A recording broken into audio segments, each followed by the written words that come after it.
Kulitang ina! Kumain na ba ako? Yung ganon? Tapos alas 3 na? Tapos nakaalis ka ng bahay? Hindi ako kumain. Nakakamiss yung may nagluluto para sa'yo. Sabi ko, sana pwede akong bumalik sa moment na mayroon pang nagluluto para sa akin. Wala kasing nagluto for me. I was in grade 4. I started cooking na yung mga sinigang, nilaga, giniling, yung mga lutong bahay, adobo. So parang nakakalungkot na, shucks, buong buhay ko nagluluto ako. Parang pagod na ako. Hindi ka na magluto. Parang gusto ko mapaglutuan. Di okay na, chinek ko na yung pagkain. Chinek ko isa-isa.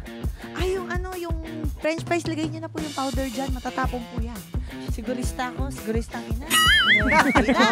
In-explain ko pa yan sa kanila kahapon sa car. Alam niyo ba yung sarcasm? In-explain ko, kasi para alam nila, tsaka pwede nilang gawin. Diba? Yes, correct. Tapos sa guidance office, no? Kasi anak niyo po lagi sarcastic. Ginamit lagi yung sarcasm.